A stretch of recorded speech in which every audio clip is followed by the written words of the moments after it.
Hello learner, this is Teacher Nolly from Tayug National High School. Welcome to another session of Programming 1. This video will help you recognize and differentiate the different elements of programming.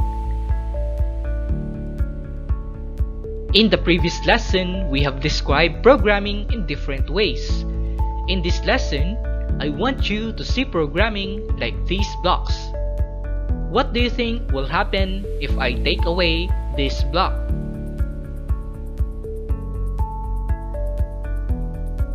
Yes, the stack of blocks would be destroyed. These blocks represent what we call the elements of programming. In able to solve a problem, a programmer must know how to properly use these elements. If they are not used properly, the codes would look like the scattered blocks on your right. In this lesson, we will be talking about the 6 elements of programming. First, we have the identifier. The identifier is a name assigned by the user or programmer. These names represent programming entities such as variables and constants.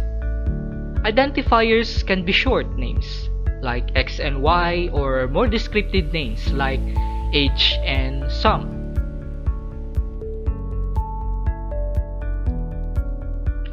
Let's take a look on some examples of identifiers through this Pascal program, which computes the circumference of a circle. One example is circumference, which represents the title of the program. Another is pi, which refers to a constant value, and r and c, which act as variables. All of these names are assigned by the programmer.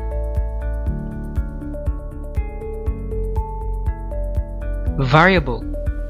A variable is a data that can hold or store a value. It is like an empty box which can hold or store things.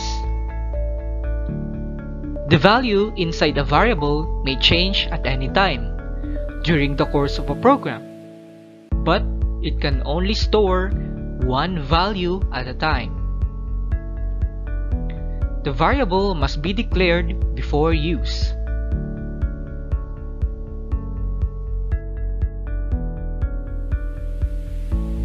Let's go back at our sample program. We already mentioned that pi and r and c are called identifiers, but since they can store information, they can be also called as variables. For example, the variable pi can store the constant value of pi, which is 3.14, while the variables r and c can store the values of radius and circumference, which will be calculated in the program.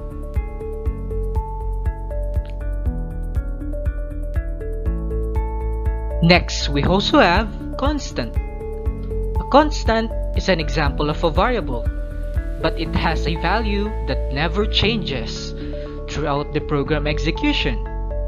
Since it is a variable, it should be declared first before use.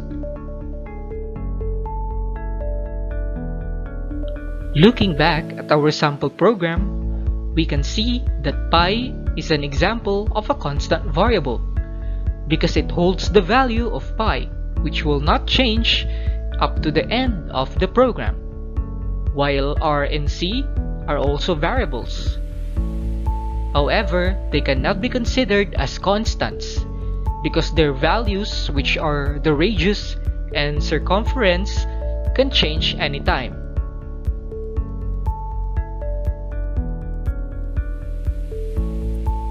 We also have data type. The data type determines the type of data a variable can store. For example, a number or a character.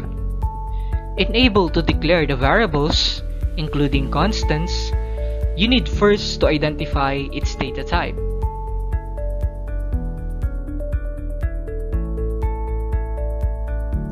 At our sample program, we can see that the variables R and C are declared through the keyword var in the Pascal program.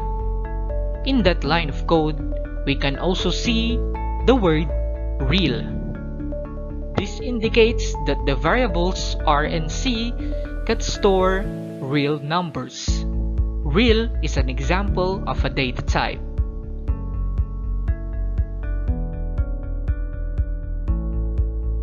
Operators. Operators are symbols or notation that tells a computer to perform certain actions or operations like addition or multiplication. The operators can be arithmetic, logical, and relational. They are used together with variables to form arithmetic, relational, and logical expressions.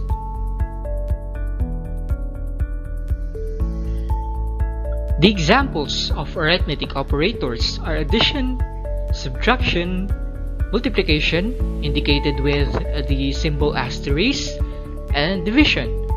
Examples of relational operators are less than, greater than, and greater than or equal to, while examples of logical operators are and, or, and not.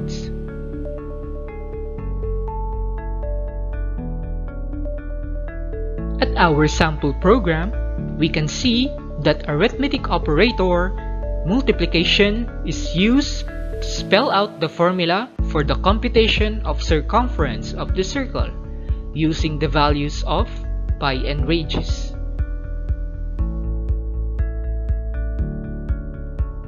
Control structure. Control structure describes the flow of the program. A program's control structure can be sequential, selection, or repetition.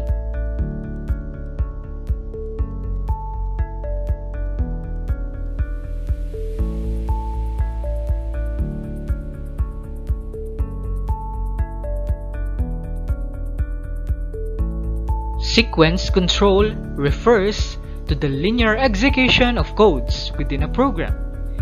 In sequence control, the statements are executed one by one in consecutive order. An example of this structure is our previous sample program, where circumference is computed, wherein the value of radius is first entered by an end user and then followed by the computation of circumference.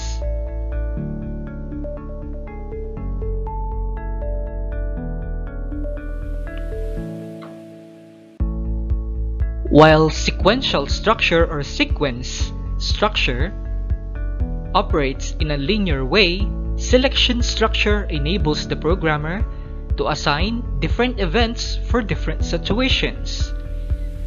Before it takes the next step, it asks a question, then makes a decision. An example of this structure are programs with if and then statements. While repetition structure or loops are used when a program needs to repeatedly process one or more instructions until some condition is met, at which the loop ends.